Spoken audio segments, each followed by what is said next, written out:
നമ്മുടെ നാട്ടിലൊരു മുഖ്യമന്ത്രിയുണ്ട് പിണറായി വിജയൻ. കഴിഞ്ഞ 10 വർഷമായി കേരളത്തെ ഭരിക്കുന്നു.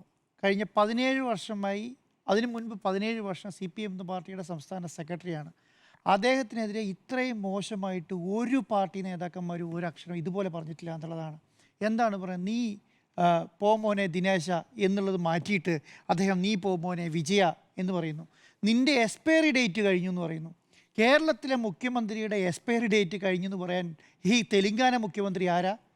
നമ്മുടെ നാട്ടിൽ ഓക്കി വന്നിട്ടുണ്ട്, നമ്മുടെ നാട്ടിൽ പ്രളയം വന്നിട്ടുണ്ട്, നമ്മുടെ നാട്ടിൽ ഇപ്പോൾ വന്നിട്ടുണ്ട്, നമ്മുടെ നാട്ടിൽ വലിയ പ്രകൃതി ദുരന്തങ്ങൾ വന്നിട്ടുണ്ട്, നമ്മൾ വലിയ പ്രശ്നങ്ങൾ നേരിട്ടിട്ടുണ്ട്. ഇതിനൊക്കെ മലയാളി ഒറ്റക്കെട്ടായിട്ട് നേരിട്ടിട്ടുള്ളത്. കേരളത്തിൻ്റെ മുഖ്യമന്ത്രി ഇന്നും കേരളത്തിൻ്റെ മുഖ്യമന്ത്രി പിണറായി വിജയനാണ്. നിൻ്റെ എക്സ്പയറി ഡേറ്റ് കഴിഞ്ഞു എന്ന് പറഞ്ഞിട്ട് അത് കേട്ടുകൊണ്ട് നിൽക്കണോ? അതിനേക്കാൾ കൂടുതൽ മറുപടി മലയാളി കൊടുത്തേനെ. ഇത് പിണറായി വിജയൻ എന്ന് പറഞ്ഞ കേരളത്തിലെ മുഖ്യമന്ത്രി മറുപടി കൊടുത്തുകൊണ്ട് മാത്രം കേരളം ഒതുങ്ങി നിന്നു ഞാൻ വിചാരിക്കുന്നത്. ഇത് കേരളത്തിനെതിരെയുള്ള അവകാശമാണെന്നേ.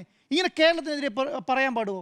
AICCയുടെ കോൺഗ്രസിൻ്റെ പ്രസിഡന്റിനെ മല്ലികാർജ്ജുന ഖാർഗെനെ കുറിച്ച് പറയുകയാണ് നിങ്ങളുടെ എക്സ്പയറി ഡേറ്റ് കഴിഞ്ഞു എന്ന് പറഞ്ഞാൽ എന്തായിരിക്കും രേവന്ത് റെഡ്ഡിയുടെ അഭിപ്രായം? ഈ സോണിയാഗാന്ധിയുടെ എക്സ്പയറി ഡേറ്റ് കഴിഞ്ഞു എന്ന് പറഞ്ഞാൽ ഈ പറഞ്ഞ രേവന്ത് റെഡ്ഡിയുടെ അഭിപ്രായം എന്തായിരിക്കും? കേരളത്തിൻ്റെ മുഖ്യമന്ത്രിയാണ് അപമാനിക്കുന്നത്, കേരളത്തെയാണ് അപമാനിക്കുന്നത്. വാക്കുകൊണ്ട് മാത്രമല്ല പറയുന്നത്, ലെറ്ററിൽ എഴുതി അയക്കുകയാണ്. പോ മോനെ വിജയ, പോ മോനെ വിജയ എന്ന് പറയുമ്പോൾ കേരളത്തിലെ മുഖ്യമന്ത്രി എന്ന് പറയുന്നത് നമ്മുടെ ഓരോരുത്തരും മുഖ്യമന്ത്രിയാന്നേ. കേരളത്തിന് വികാരം കൂടിയാണ്.